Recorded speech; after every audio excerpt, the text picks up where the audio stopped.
আলাইকুম, শুভ সন্ধ্যা। আজকে বাড়িতে শুয়েছিলাম, একটু অসুস্থ বোধ করতেছিলাম, ফিজিওথেরাপি দেওয়ার প্রস্তুতি নিচ্ছিলাম।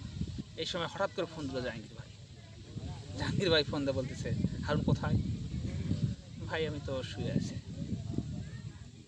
একটু তাড়াতাড়ি চলে আসো প্রেম যমুনার ঘাটে, সনি অসুস্থ। আমি চিন্তা করলাম যে অসুস্থ তাহলে হাসপাতালে যাবে, ক্লিনিকে যাবে, প্রেম যমুনার ঘাটে কেন? ছুটতে ছুটতে চলে আসলাম প্রেম যমুনার ঘাটে, এসে এখন আপনাদের সাথে কথা বলছি। আসল কথা হচ্ছে যে প্রেম যমুনার ঘাটে আসে যেটার জন্য আমি ভিডিওটা করতেছি, আগের যেটা ছিল সেটা ফান কথার কথা ছিল। সেটা হচ্ছে এই সময়, এই যে রোদ পড়ে গেছে সন্ধ্যার সময়, আপনার এই বিস্তীর্ণ অঞ্চলটা আপনারা দেখেন যে মানুষ আসলে কি পারে আর কি পারে না। আমি যখন প্রেম যমুনার ঘাটে আগে আসতেছিলাম, সেই সময় দেখছি যে অনেকেই ঘাস লাগাচ্ছিল, বিভিন্ন আবাদ টাবাদ এসে করতেছিল।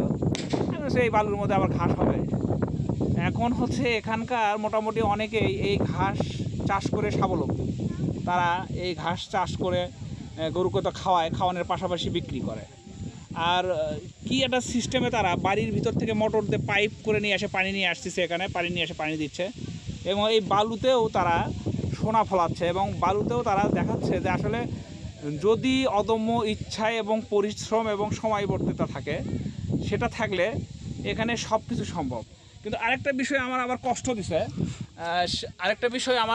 দিছে, সেটা হচ্ছে যে এখানকার পরিবেশ। এটা যেহেতু একটা পর্যটন এলাকা, আমরা প্রায় সারিয়াকান্দির লোক ব্যতীত অনেক লোক এখানে আসে তারা এখানে ঘুরতে আসে, সময় কাটাতে আসে, ঠান্ডা বাতাসে হাতে মাখা খায়। এখানকার অর্থনৈতিক সচ্ছলতাও কিছুটা আসে, অনেক দোকানপাট হয়েছে। এক সময় আমরা যেমন ছিলাম একটা বা দুইটা দোকান ছিল, অনেক দোকান হয়েছে এবং ব্যবসা হয়।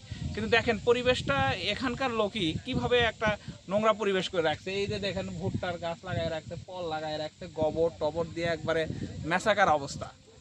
যদি সচেতন মহল এবং উপজেলা প্রশাসনের পক্ষ থেকে একটু উদ্যোগ নিয়ে এই জিনিসগুলো পরিষ্কার করা হয়, এবং পরিষ্কার করলে আরও পর্যটন আসবে এবং আমাদের এলাকারই সুনাম বয়ে নিয়ে আসবে। আর দ্বিতীয় কথা হচ্ছে, স্থানীয়দের উদ্দেশ্যে বলতে চাই যে এটা আপনাদের এলাকা।